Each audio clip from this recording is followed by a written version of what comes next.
ಎಲ್ಲ ವೀಕ್ಷಕರಿಗೂ ದೀಪಾವಳಿ ಹಬ್ಬದ ಶುಭಾಶಯಗಳು. ದೀಪಾವಳಿ 5 ದಿನದ ಹಬ್ಬವಾಗಿದ್ದು, 2ನೇ ದಿನವನ್ನು ನರಕ ಚತುರ್ದಶಿಯಾಗಿ ಆಚರಣೆ ಮಾಡ್ತಕ್ಕಂಥದ್ದನ್ನು ಕಾಣ್ತೀವಿ. ಹಿರಣ್ಯಾಕ್ಷ ಅನ್ನೋ ಒಬ್ಬ ರಾಕ್ಷಸ, ಆತ ಭೂದೇವಿಯನ್ನು ಹಿಂಸಿಸ್ತಕ್ಕಂಥದ್ದನ್ನು ನೋಡಿದ ಮಹಾವಿಷ್ಣು ವರಾಹನ ಅವತಾರವನ್ನು ತಾಳ್ತಾನೆ. ವರಾಹ ಅವತಾರವನ್ನು ತಾಳಿ ಆತನನ್ನು ಸಂಹಾರ ಮಾಡ್ತಕ್ಕಂಥದ್ದು. ಸಂಹಾರ ಮಾಡುವಾಗ ಒಂದು ಬೆವರಿನ ಹನಿ ಭೂಮಿಗೆ ಬೀಳ್ತಕ್ಕಂಥದ್ದು. ಭೂಮಿಗೆ ಬಿದ್ದಾಗ ವಿಷ್ಣುವಿನ ದೇವಗುಣದ ಒಂದು ಬೆವರಿನ ಹನಿ ಭೂಮಿಗೆ ಬಿದ್ದಾಗ ಅಲ್ಲಿ ದೇವ ಅವತಾರ ಉದ್ಭವ ಆಗುವುದು ಬಿಟ್ಟು ರಾಕ್ಷಸನ ಉದ್ಭವ ಆಗ್ತಕ್ಕಂಥದ್ದನ್ನು ಕಾಣ್ತೀವಿ. ಅದೇ ನರಕಾಸುರ ಅಂತಕ್ಕಂಥದ್ದು. ಆ ನರಕಾಸುರ ತುಂಬ ಒಬ್ಬ ಬಲಿಷ್ಠ ವ್ಯಕ್ತಿಯಾಗಿದ್ದು, ಶಿವನಿಂದಾಗಿ ಆತ ಒಂದು ವರವನ್ನು ಪಡೆದಿರ್ತಾನೆ. ತನ್ನ ತಂದೆ ತಾಯಿಯಿಂದ ಮಾತ್ರ ಮರಣವನ್ನು ಹೊಂದಬೇಕು ಅಂತಕ್ಕಂಥದ್ದು. ಇದರಿಂದಾಗಿ ಆತ ಅಲ್ಲಿರ್ತಕ್ಕಂಥ ಎಲ್ಲ ಜನರಿಗೂ ಕೂಡ ಹಿಂಸೆ ಕೊಡ್ತಕ್ಕಂಥದ್ದು.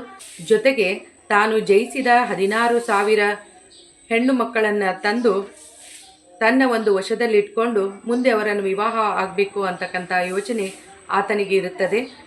ಆಗ ಈ ಒಂದು ವಿಚಾರ ಶ್ರೀಕೃಷ್ಣನಿಗೆ ಗೊತ್ತಾಗಿ ಆತನಿಂದ ಆಗ್ತಕ್ಕಂಥ ಉಪಟಳವನ್ನು ತಡಿಬೇಕು ಅಂತ ಶ್ರೀಕೃಷ್ಣ ಸತ್ಯಭಾಮೆಯೊಂದಿಗೆ ಬಂದು ಯುದ್ಧವನ್ನು ಮಾಡಿ ನರಕಾಸುರನನ್ನು ಸಂಹಾರ ಮಾಡ್ತಕ್ಕಂಥದ್ದು. ಆ ಒಂದು ಸಮಯದಲ್ಲಿ ನರಕಾಸುರ ಒಂದು ವರವನ್ನು ಬೇಡ್ತಕ್ಕಂಥದ್ದನ್ನು ಕಾಣ್ತೀವಿ ಶ್ರೀಕೃಷ್ಣನಿಗೆ. ನನ್ನ ನರಕ ಚತುರ್ದಶಿಯನ್ನು ಆಚರಣೆ ಮಾಡಿದವರಿಗೆ ನರಕದಿಂದ ಮುಕ್ತಿ ದೊರಕುತ್ತಾ ಅಂತಕ್ಕಂಥದ್ದು. ಅದಕ್ಕಾಗಿ ಎಲ್ಲರೂ ಕೂಡ ನರಕ ಚತುರ್ದಶಿಯನ್ನು ಆಚರಣೆ ಮಾಡ್ತಕ್ಕಂಥದ್ದನ್ನು ನಾವು ಒಂದು ಸಂಪ್ರದಾಯವಾಗಿ ಕಾಣ್ತೀವಿ.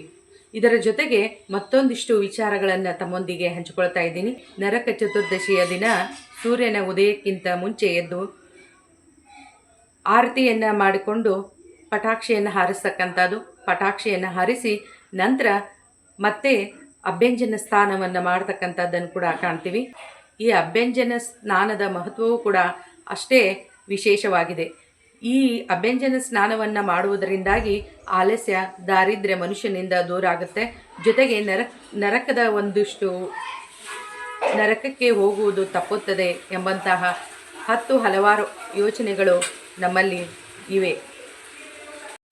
ಇವೆಲ್ಲ ಮಾಹಿತಿಯನ್ನು ಭಾಗವತ್ ಪುರಾಣ ಮತ್ತು ಸ್ಕಂದ ಪುರಾಣ ನಮಗೆ ಒದಗಿಸ್ತಕ್ಕಂಥದ್ದನ್ನು ಕಾಣ್ತೀವಿ. ಇಲ್ಲಿಯವರೆಗೆ ಆಲಿಸಿದ ಎಲ್ಲ ವೀಕ್ಷಕರಿಗೂ ಅನಂತ ಧನ್ಯವಾದ. ಮತ್ತೊಮ್ಮೆ ಎಲ್ಲ ವೀಕ್ಷಕರಿಗೂ ದೀಪಾವಳಿ ಹಬ್ಬದ ಶುಭಾಶಯಗಳು.